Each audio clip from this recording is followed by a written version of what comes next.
इधर ऑपरेशन सिंदूर खत्म नहीं हुआ क्योंकि अभी तो वो पॉज बटन दबाया हुआ है। ऑपरेशन स्पाइडर वेब शुरू हुआ और ये ऑपरेशन स्पाइडर वेब किया है यूक्रेन के मूर्ख राष्ट्रपति ज़ेलेंस्की और उन्होंने रशिया पर हमला कर दिया। वो हमला जिसे देखकर दुनिया सकते में है और अब पुतिन यूक्रेन के साथ वो करने वाले हैं जो दुनिया को हिलाकर रख देगा। आज इस वीडियो में आपको बताऊंगा कि क्या पुतिन चुप बैठेंगे, पुतिन क्या खौफनाक बदला लेना शुरू कर चुके हैं, क्या न्यूक्लियर अटैक भी हो सकता है और क्या वर्ल्ड वॉर 3 की भी आशंका बन रही है। आज इस वीडियो में बहुत सारे सवाल हैं, बहुत सारे जवाब हैं और साथ ही आपसे एक सवाल है कि आपके हिसाब से पुतिन को यूक्रेन के साथ क्या करना चाहिए, कमेंट करके जरूर बताइएगा।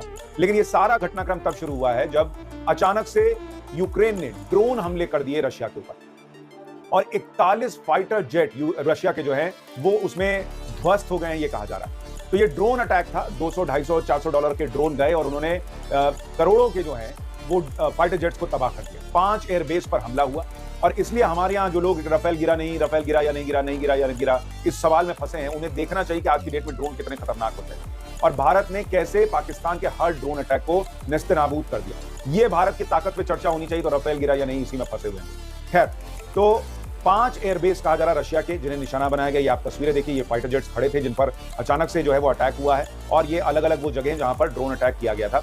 मैं आपको उस ड्रोन अटैक की कुछ तस्वीरें दिखाना चाहता हूं जिस वक्त दुनिया में चर्चा का विषय बनी हुई है, क्योंकि भारत ने भी एयरबेस फोड़े, लेकिन चूंकि भारत ने मिसाइल से फोड़े, ड्रोन से नहीं फोड़े, इसलिए इस तरह की तस्वीरें नहीं आई। लेकिन पाकिस्तान में भी कमोबेश यही हाल रहा होगा। जैसे आप देख रहे हैं, ये रशिया की तस्वीरें हैं जहां पर फाइटर जेट्स जो हैं वो धुआं हो रखे हैं और ये सिर्फ एक एयरबेस की तस्वीर आपको दिखा रहा हूं। इस तरह से कहा जा रहा है कि 5 एयरबेसेस पर हमला किया गया है और यूक्रेन तो दावा कर रहा है कि $7 बिलियन का नुकसान रशिया को हुआ है और उसके 1/3 फाइटर जेट खत्म हो गए। लेकिन वो मूर्ख ज़ेलेंस्की ये भूल रहा है कि अभी भी 2/3 फाइटर जेट रशिया के बचे हुए हैं। और ज़ेलेंस्की ने ये किया कैसे, क्यों किया और अब रशिया क्या कर रहा है, ये सब आपको बताने से पहले जरा आपको ये भी बता देता हूं कि रशिया जो है वो बदला लेने की तैयारी कर चुका है।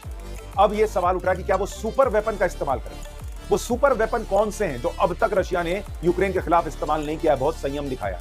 लेकिन जिस तरह की हरकत यूक्रेन ने कर दी है, अब मुझे लगता है अगर ये सुपर वेपन भी यूज हो जाए तो बहुत आश्चर्य नहीं होगा। वो सुपर वेपन कौन से हैं इस वीडियो में आपको आगे बताऊंगा। आपकी आंखें फटी की फटी रह जाएंगी कि रशिया की क्या ताकत है और वो यूक्रेन को एक तरीके से अब तक छोड़ता आया। लेकिन कल के हमले के बाद रूस ने यूक्रेन के प्रशिक्षण केंद्रों पर मिसाइल अटैक किया है। 12 सैनिकों की मौत हो गई है यूक्रेन की, 60 से अधिक लोग घायल हुए हैं और कहा जा रहा है कि जो वो जगह है खार्कोव में जहां पर इसको कहा जाता है चुगुयेव एयरफील्ड, ये यूक्रेन के लंबी दूरी के ड्रोन लॉन्च साइट था, इसको तबाह कर दिया है रशिया ने। उसकी तस्वीरें भी आ गई हैं, मैं आपको जरा दिखाता हूं किस तरीके से रशिया ने उसको तबाह किया। ये देखिए, ये वो धमाका है जो यूक्रेन को समझाने के लिए था कि अभी देखो तुमको फोड़ना शुरू करता हूं। ये तस्वीर देखिए, यहीं पे कहा जा रहा है कि यूक्रेन ने अपने ड्रोन्स रखे हुए थे और वहां पर अब रशिया ने अटैक करना शुरू कर दिया है और यूक्रेन के ड्रोन्स को ही तबाह कर दे रहा है। लेकिन ये तो अभी बदले की शुरुआत है। अभी आगे क्या क्या होना है आप देखेंगे तो हैरान रह जाएंगे, क्योंकि अब कुछ खबरें इस तरीके की भी आ रही हैं कि रशिया जो है, पुतिन जो है, उसने स्ट्रेटेजिक मिसाइल कमांड को प्रिपेयर होने के लिए कह दिया है और RS-26 ऑर्शनिक मिसाइल्स जो बहुत भयंकर मिसाइल्स हैं उनको भी तैयार रखने के लिए कह दिया है रशिया ने कि भाई इनको तैयार कर, अब इसको निपटा ही देते। लेकिन ये मूर्ख ज़ेलेंस्की को मैं मूर्ख इसलिए कह रहा हूं क्योंकि दोनों देशों के बीच बातचीत होनी थी सीज फायर को लेकर। इस मूर्ख ने उससे जस्ट पहले ये हमला करके, बड़ा हमला करके, और उसके बाद एक नौटंकी भी कर रहा है, उसके बारे में भी आगे बताऊंगा। इसने ये हमला किया और अब वहां पे बिजनेस यूक्रेन मैगजीन छाप रहा है कि Ukraine president Vladimir Zelensky king of drones, इसको किंग ऑफ ड्रोन्स बताया जा रहा है। Who doesn't have any cards now, यानी यूक्रेन अमेरिका को भी चिढ़ा रहा है। और अमेरिका को इसलिए क्योंकि जब ज़ेलेंस्की व्हाइट हाउस गया था तो पुतिन ने, माफ कीजिएगा, ट्रंप ने उससे कहा था you don't have the card, I am not playing cards. ये आपको लड़ाई याद होगी दोनों की कैसे लड़ाई। तो यूक्रेन अब अमेरिका को परेशान कर रहा है, अमेरिका को जो है मुंह चिढ़ा रहा है कि देख कार्ड मेरे पास है भाई, तू क्या करे। और इसलिए ट्रंप जो है उसने भी, अमेरिका ने भी दुख जताया है रशिया पर जो हमला हुआ है। ये वो अमेरिका है जो नेटो देशों के साथ यूक्रेन को हथियार देता रहा बाइडेन के जमाने में कि जाओ तुम रशिया से लड़ो। अब वही अमेरिका रशिया पर अटैक हो रहा है तो दुख जता रहा है। ये मूर्ख ज़ेलेंस्की को समझ में नहीं आ रहा और ज़ेलेंस्की ने बड़े बड़े कांड किए। अभी आपको आगे बताऊंगा उसके बारे में विस्तार से कि कैसे उसने बहुत बड़ा कांड कर दिया है, बहुत बड़ी गलती कर दी है और जो होशियारी दिखा रहा है उसमें फंस गया। क्योंकि भाई ऐसे ही ट्रंप की चीचा लेदर हो रही है बहुत। भाई ट्रंप ने कहा कि हमने भारत में सीज फायर करा दी, भारत पाकिस्तान में। भारत ने कहा कि ऐसा कुछ नहीं हुआ भाई, बेकार की बात कर रहा है। दुनिया में वैसे ही चीचा लेदर हो रही थी। अब लोग पूछ रहे हैं कि तुम तो बड़े फूफा बने घूमते हो ट्रंप सीज फायर के, जरा इन दोनों का करा के दिखाते। बोले थे एक दिन में करा दूंगा, अभी तक नहीं हुआ और अब देखो यूक्रेन मुंह चिढ़ा के चला गया, व्हाइट हाउस में बैठ के तुम्हारी बेइज्जती करके चला गया और वहां जाके उसने ड्रोन अटैक कर दिया। तो अब क्या रशिया और अमेरिका दोनों मिलकर यूक्रेन को मारेंगे, ये भी बड़ा प्रश्न खड़ा होता है। लेकिन पहले आपको ऑपरेशन स्पाइडर वेब की थोड़ी जानकारी दे देता हूं कि ये हुआ कैसे। देखिए, उसमें इन ड्रोन्स का इस्तेमाल हुआ है।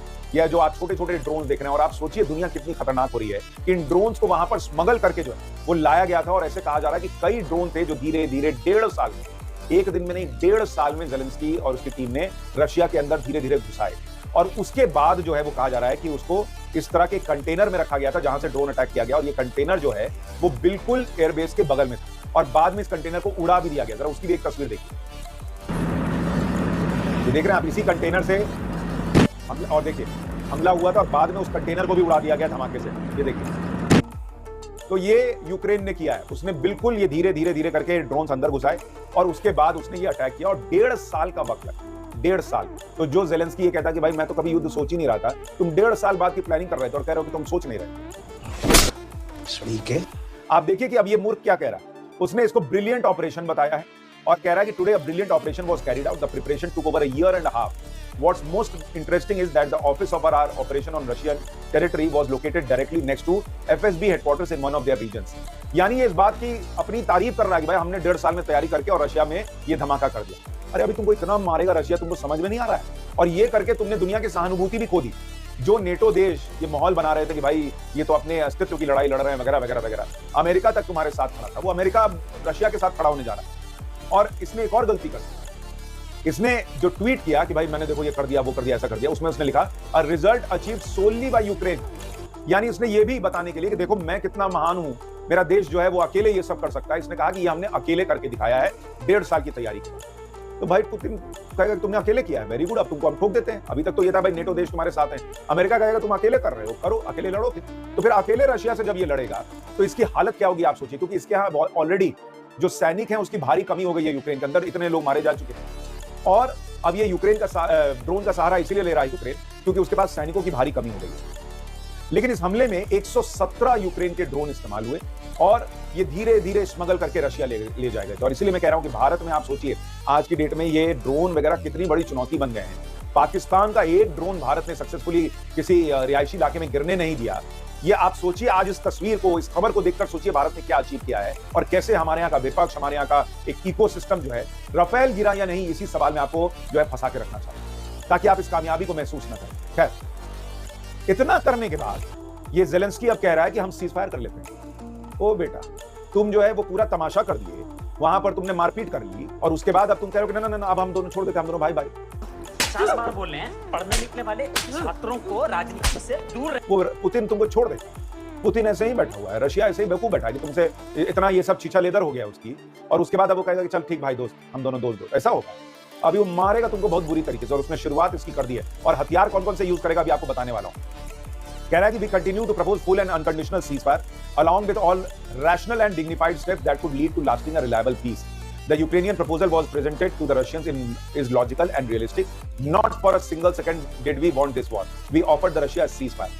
यानी वो कह रहा है कि मैं कभी युद्ध चाहता ही नहीं, युद्ध नहीं चाहते थे, और खुद कह रहे हो कि मैं 1.5 साल से इसकी तैयारी कर रहा था कि मैं रशिया में ये कर दूंगा। ये ड्रोन अटैक 1.5 साल की तैयारी के बाद हुआ है। तो तुम बिना युद्ध चाहे 1.5 साल की तैयारी करके बैठे थे, आगे की तैयारी कर रहे थे।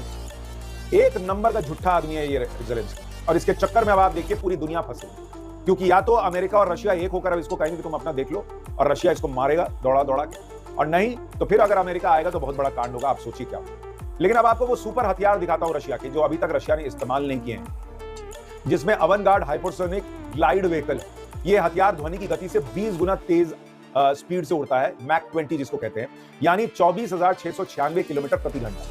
24,000 किलोमीटर प्रति घंटा की रफ्तार से उड़ता है। 6,000 किलोमीटर तक मार कर सकता है। यह परमाणु या पारंपरिक हथियार ले जा सकता है, रडार से बच सकता है। यह अभी तक रशिया ने इस्तेमाल नहीं किया है। अब ये मारेगा, यूक्रेन का भूत बना देगा। और सुनिए, NM730 बुरवेस्निक, ये परमाणु संचालित क्रूज मिसाइल, ये हजारों किलोमीटर तक उड़ सकती है। इसे फ्लाइंग चेर्नोबिल भी कहते हैं क्योंकि ये रेडियोधर्मी हो सकती है।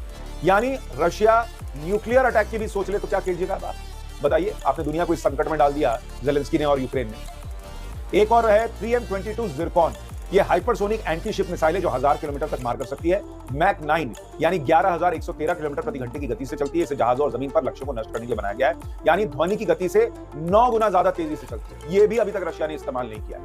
KH-47M2 किंजल, ये हाइपरसोनिक बैलिस्टिक मिसाइल हवाई जहाज से लॉन्च होती है। ये 2000 किलोमीटर तक मार कर सकती है, मैक 10 यानी 12,348 किलोमीटर प्रति घंटे की रफ्तार से चलती है। तो ये वो सुपर हथियार हैं रशिया के, जो अभी तक रशिया ने इस्तेमाल नहीं किए। समझ रहे हो? और तब यूक्रेन की हालत यह है कि वहां युद्ध लड़ने के लिए सैनिकों की भारी कमी हो रही है। और अब आज की डेट में वो ड्रोन से अटैक करता है किस दिन?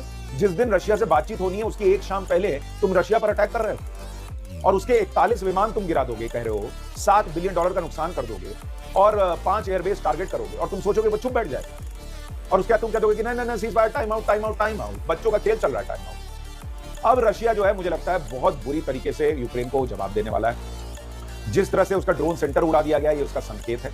और अब ज़ेलेंस्की ने जो किया है उसकी सजा तो यूक्रेन को भुगतनी पड़ेगी, ऐसा लग रहा है, क्योंकि अब ये इज्जत का भी सवाल है। रशिया जो है उसकी इज्जत का सवाल है भाई, कि इतने अंदर तक घुस के ड्रोन अटैक करके चला गया। आप सोचिए, फिर एक बात आपको याद दिलाता हूं, आप सोचिए कि ड्रोन से यूक्रेन ने रशिया में अंदर घुस के अटैक कर दिया तो दुनिया में अपनी वाहवाही करवा रहा है। एक इकोसिस्टम जो यूक्रेन के साथ खड़ी रहती है वो वाहवाही कर रही है। और आप सोचिए भारत ने सिर्फ ड्रोन से नहीं, ड्रोन से तो किया ही, उसके अलावा मिसाइल्स पाकिस्तान के कितने अंदर तक घुस के ठोक दी थी, वो भारत के लिए जो है गर्व का विषय होना चाहिए। तो वहां पूछा जा रहा है कि राफेल कितना देगा। आप सोचिए, आज आपके पास कंपेयर करने के लिए दोनों का मौका है कि कैसे भारत ने एक एक ड्रोन रोका और कैसे अपनी मिसाइल्स को पाकिस्तान के अंदर घुसा दिया, क्योंकि ये ड्रोन तक अंदर घुस जाना, स्मगलिंग करके 1.5 साल से स्मगलिंग करके ड्रोन अंदर घुसाया और भारत ने रातों रात जब चाहा अंदर, जहां चाहा वहां मिसाइल घुसा के ठोक दिया। ये है भारत की बात। लेकिन यूक्रेन ने जो किया वो बहुत बड़ी गलती उसने कर दी है, क्योंकि अगर वो सीज फायर की तरफ बढ़ रहा था तो उसने एक तरीके से पिन नहीं मारा रशिया, उसने पूरी पूरी कुल्हाड़ी मार दी है रशिया। ये बड़ी अच्छी बात कही है। और जितना लोग पुतिन को जानते हैं, पुतिन छोड़ने वालों में से नहीं, रशिया छोड़ने वालों में से नहीं। और रशिया जो है उसको अब ज़ेलेंस्की ने मौका दे दिया है, क्योंकि इसको आप ध्यान दीजिए, रशिया ने कहा है कि ये टेररिस्ट अटैक, उसने ये नहीं कहा कि हमारे बीच जो युद्ध चल रहा है उसमें ये हुआ, उसने कहा ये टेररिस्ट अटैक। और दुनिया को ये कहेगा कि भाई कोई अगर आतंकवादी हमला तुम्हारे देश पे करेगा तो तुम छोड़ दोगे। और इसने तो अमेरिका का भी मजाक उड़ा दिया कि मैं तो, मेरे पास है सारे कार्ड। यानी इस मूर्ख ज़ेलेंस्की ने अब यूक्रेन को अकेला कर लिया है और अकेले में जो इसकी धुलाई होगी वो आने वाले वक्त में देखने लायक है। आपकी राय क्या है? पुतिन को क्या करना चाहिए? ज़ेलेंस्की ने सही किया, गलत किया? इस पर अपनी राय जरूर दीजिए। दोस्तों नमस्कार, वीडियो पसंद आया हो तो लाइक और शेयर करें। ऐसी न्यूज़ देखने के लिए हमारे YouTube चैनल को सब्सक्राइब जरूर करें। धन्यवाद। जय श्री